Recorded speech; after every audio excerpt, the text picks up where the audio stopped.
First off, welcome. This is a conversation about kind of non-traditional workers and kind of how college education supports and we can move people into critical career fields kind of in Snohomish County and Washington State.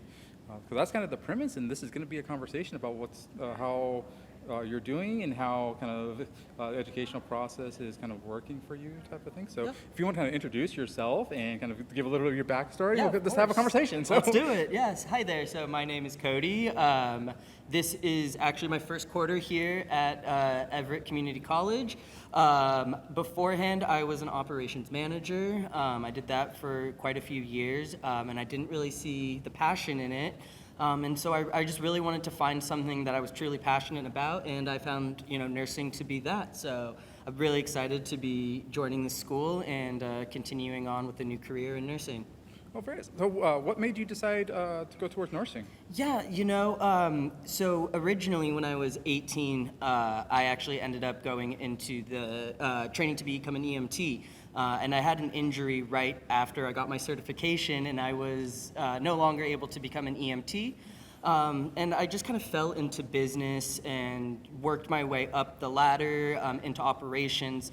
And having done that for some years, I just found it didn't really quite fit me. I really liked the work, but honestly, being a manager, I didn't like being a bad guy. I really had issues, telling people they did something wrong. I'm more about uplifting and coaching.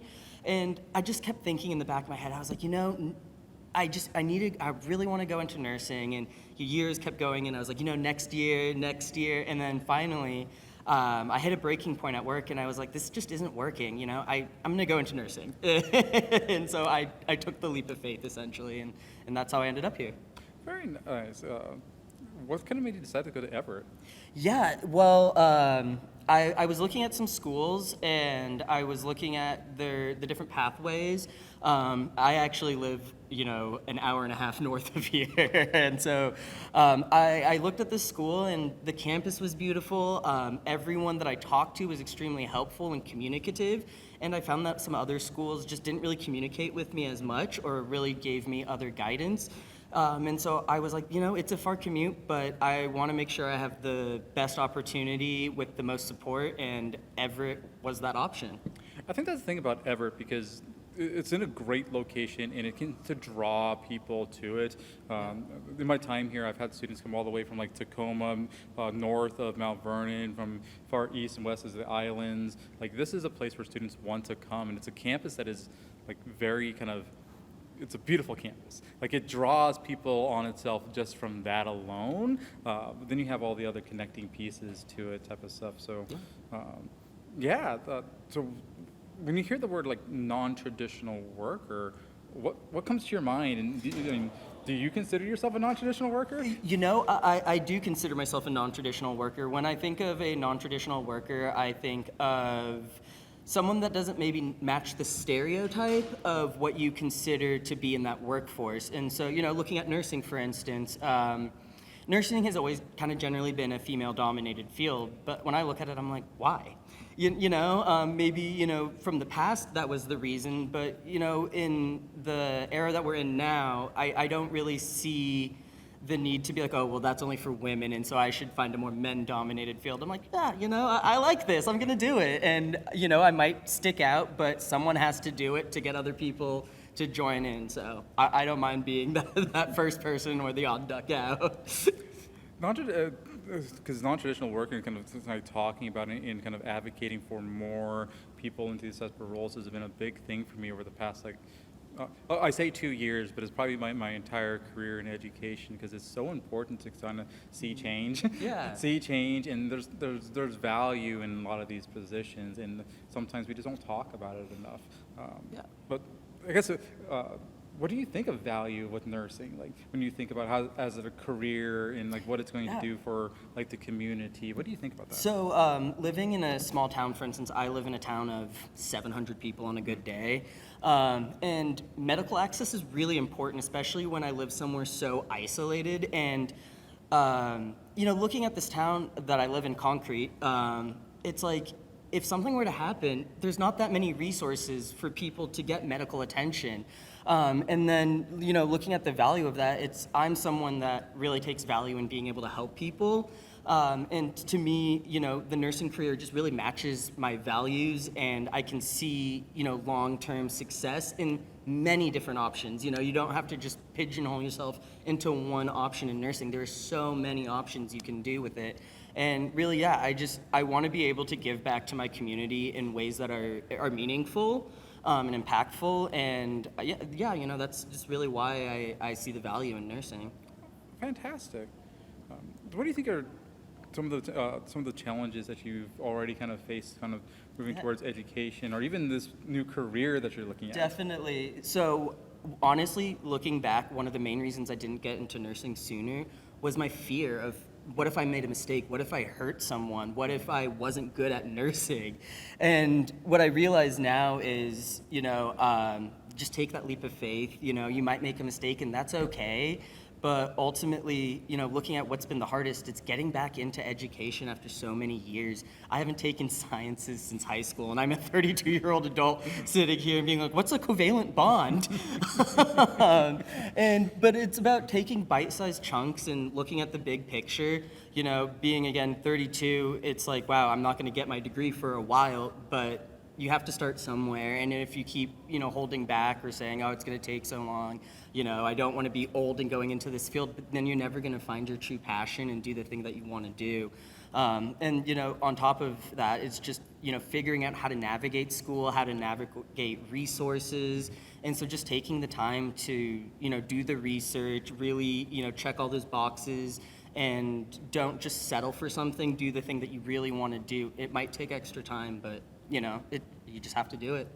So I was also kind of an adult learner when I came to college, because I started college when I was 33 onto it, directly from high school, 11 years, or actually longer than that. Between those type of things, what is your experience as an adult learner? Yeah, as an adult learner, one of the things I realized is I actually have a lot of experience that I can look back on that is actually really beneficial for the classroom. Having been in the work field for so long, I know how to handle group dynamics where maybe we all don't mesh necessarily, and really be able to play that as a strong suit. I've also learned how to be more organized and better time management, and these types of things that I've learned throughout my careers, I'm really able to put in place as an adult learner. And I've found that I actually do better now than I did in high school because I'm focused and I have a goal that I really want to attain. That was kind of how I felt too, because that experience of going from for me, it was growing up and kind of becoming more of an adult onto it, where I was from 18 to kind of the mid-30s when I started. I had a very different framework in my life on how this was important to me and what I was going to do with it. Yeah. What do you think? Well, did you have any moments as you were going through this where you're like, oh, this might be insurmountable, or you're like, oh, maybe I need to take a break? Yeah. Well, even getting all the paperwork ready, I feel like we had to turn in 30 pages of paperwork just to get started with school. And I was like, wow, am I even doing this correctly?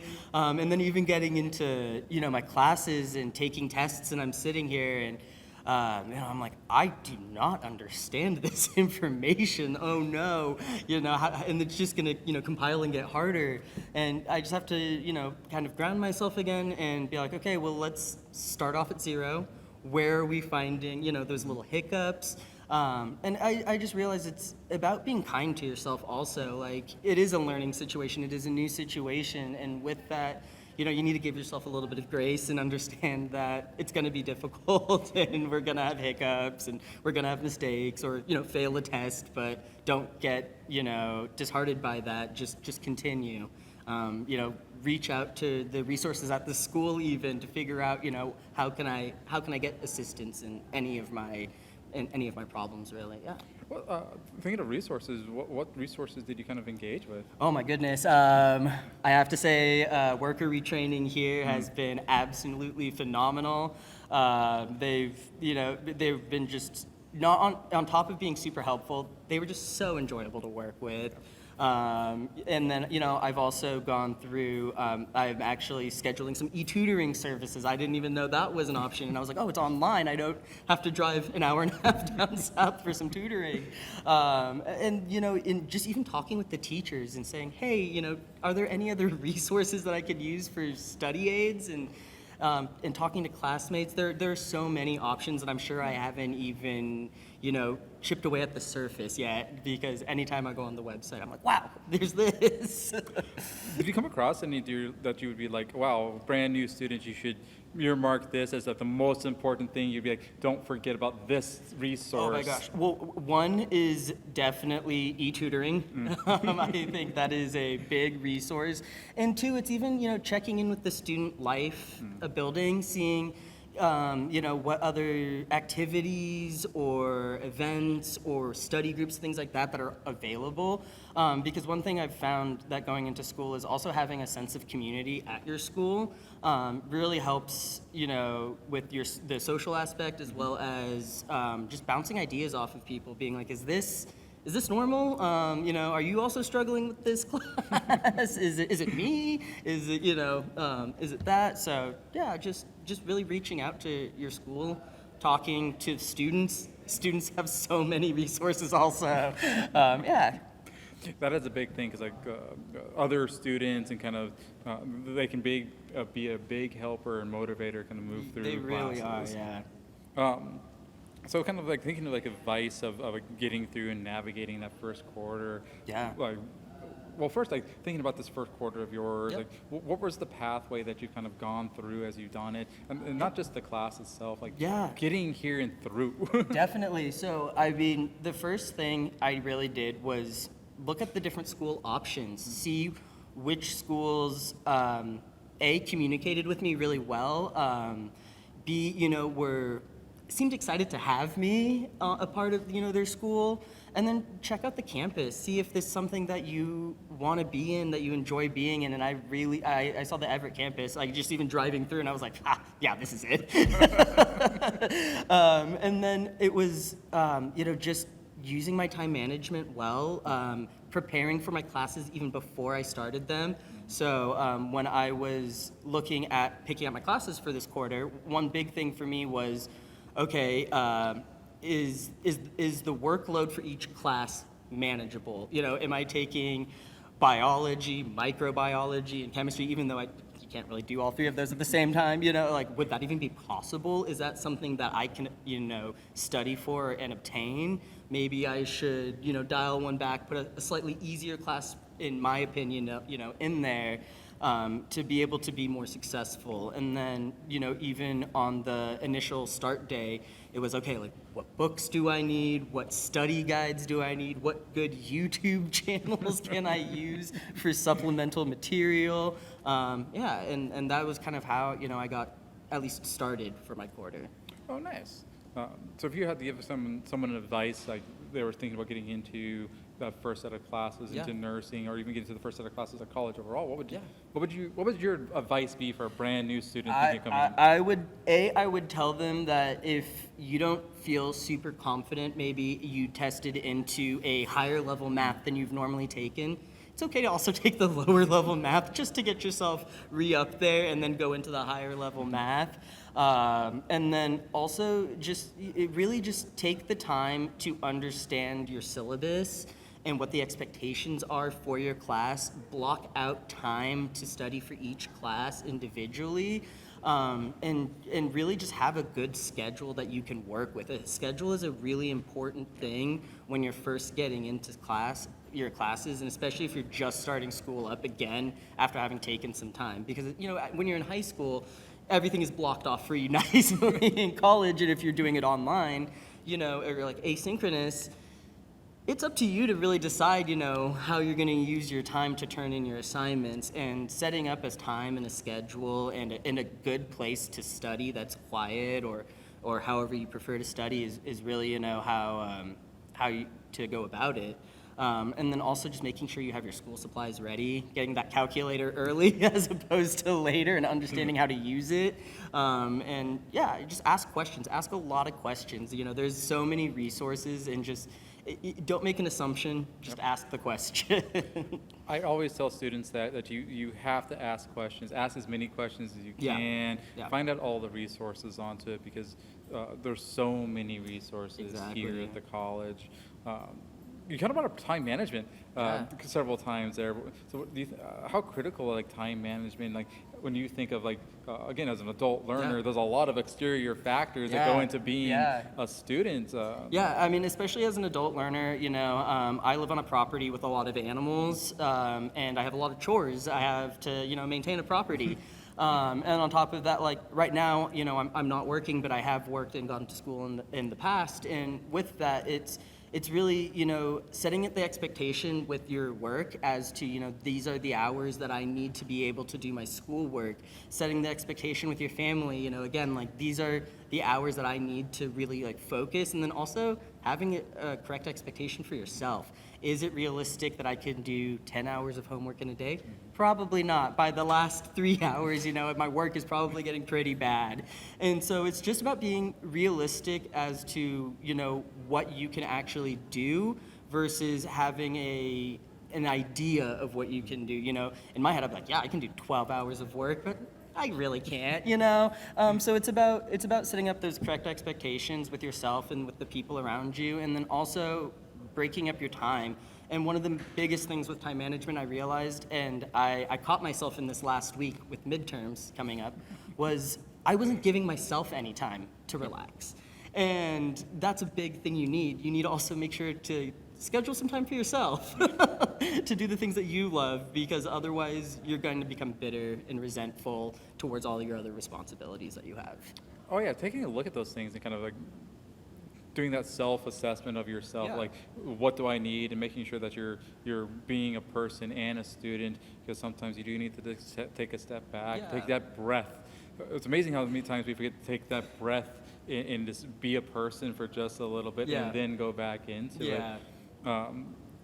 So what do you think is probably going to be your biggest hurdle over the next year or so? My biggest hurdle is going to be working and going to school. It really is, As much as money is important to pay your bills, I also don't want to give up on my dream of being able to, get my degree. And ultimately, when I look at it, I will have to make sacrifices, but I don't want to make sacrifices when it comes to my schooling. And I really made sure that was one of my main sticking points when coming into school this time, was I'm not going to sacrifice my schooling. I'm not going to sacrifice my shot at getting a degree because work got too busy, because life got too busy.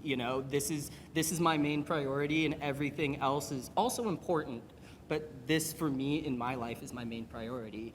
So, going into that, I think the biggest hurdle is really just, again, is making sure that I have time and space for my school while also being able to do my adult responsibilities, But yeah.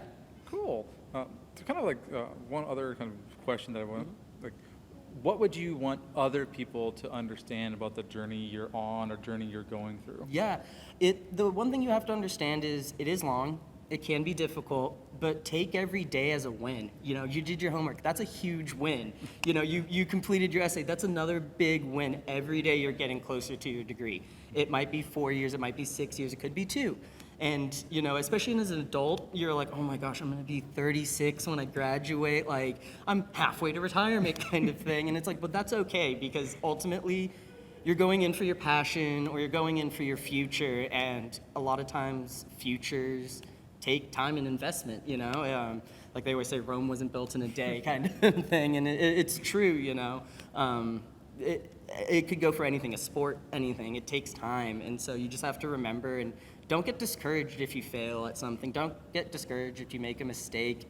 That's part of life, and we just kind of have to pick ourselves up and just be like, okay, well, I learned my lesson that time. I'm not going to do that. It's part of the learning experience a lot of times that we sometimes don't always remember. Like, it's okay to go through and have those, because that's actually teaching us better lessons sometimes. Yeah, exactly. Failure is actually an incredible learning experience, and it's something that you're going to have in work and you're going to have in school, and sometimes it's easier to take that failure at school and learn how to navigate it as opposed to in the workforce. So. Oh, definitely, because higher education, kind of, especially like community colleges, it kind of surrounds you with that ability to learn and practice and gain those critical skill sets before you're kind of doing that in a situation that has more higher stakes or higher value at times. Exactly.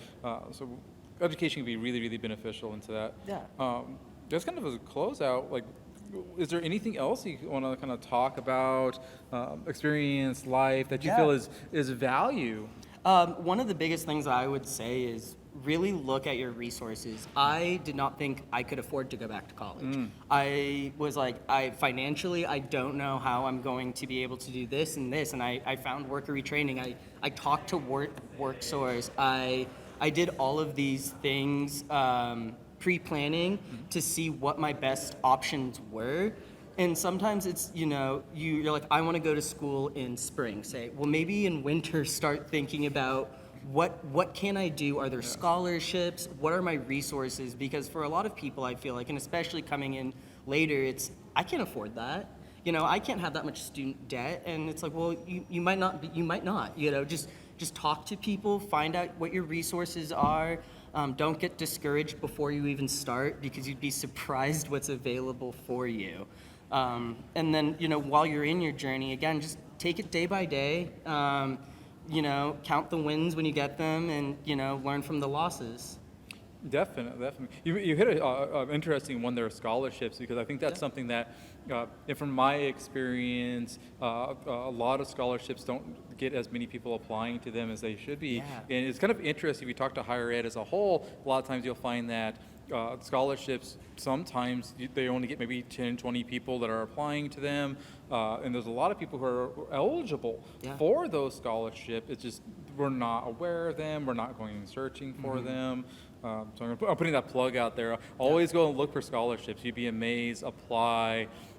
You just never know what the outcome of that's going to be. Exactly, and especially if you might not see scholarships that you can qualify for on one page, but that doesn't mean there aren't thousands of others available on a different page or anything like that. Sometimes you just have to, dig a little deeper and see what's out there, but there are so many for so many different things out there. So what would be a piece of advice that you were given that kind of you've held on to as you've gone through this process? The biggest piece of advice that I have taken from this is really that it is challenging, and that's okay. I think it was actually WorkSource told me, they're like, this is a long process. This is a long process just to do the paperwork. This is a long process with the state. This is a long process with the school. But once you're in it, don't give up, especially if you got all of your, things squared away. Don't give up on it. Just really take the time. If you're confused, again, ask questions, but don't give up. It is challenging. It's school. It's supposed to be challenging. And give yourself grace. I would always say that. I think that's something I'd always tell students is give yourself grace, give yourself a chance to breathe. Yeah. Everything will work out, but just make sure to take the time on it. Exactly. And take time for yourself too. That's important. Well, I think that's a kind of a good note. On everything. So thank you for kind of participating with us and talking about your experiences and talking about your life. And for those who are going to watch this later, just think about giving yourself grace and kind of interacting and connecting with the college. Ask questions. There's nothing but resources surrounding you. Use it.